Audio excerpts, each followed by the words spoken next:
dozens of contractors who built classrooms for the implementation of the CBC transition to junior secondary are asking the Education Ministry to hasten and clear the debt it owes them.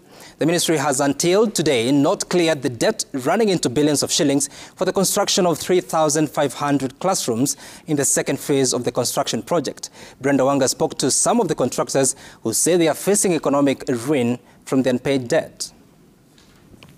More than 10 months after the final coat of paint dried on the walls of the classrooms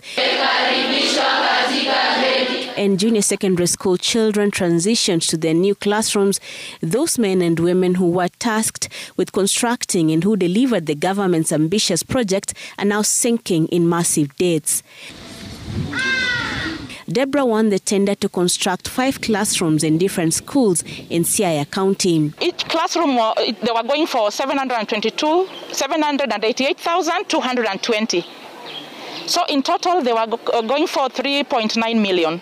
She isn't alone. Her colleagues are also sailing in the same boat. Tens of other contractors across the country who were tasked with constructing 3,500 classrooms to aid in the transition of grade 6 to grade 7 as the first cohort in junior secondary schools are also suffering. Contract was to take 3 months, but we were hurriedly pushed to do the jobs within 2 months at most.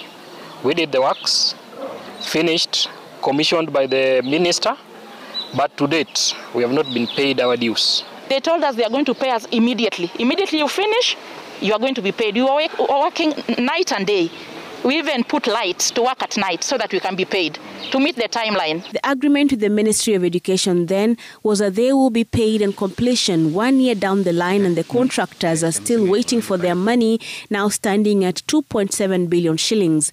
They say the delays in the Ministry of Education in releasing their funds has left them in dire straits.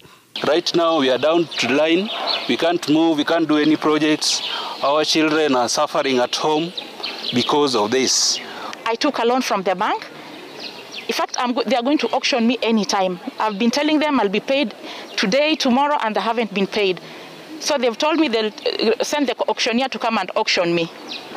I don't know what to do because I can't even put food on the table. It's hard for me.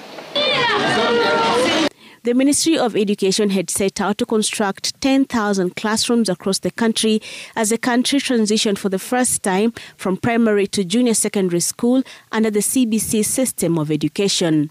The first phase of the construction had contractors build 6,500 classrooms. The second phase, the construction of 3,500 classrooms, is what has landed contractors like Deborah in the auctioneer's crosshairs.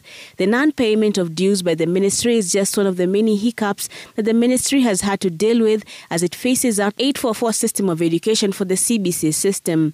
The contractors are now threatening to close the classrooms they constructed until the ministry coughs up their monies. Brenda Wanga, Citizen TV, Nairobi.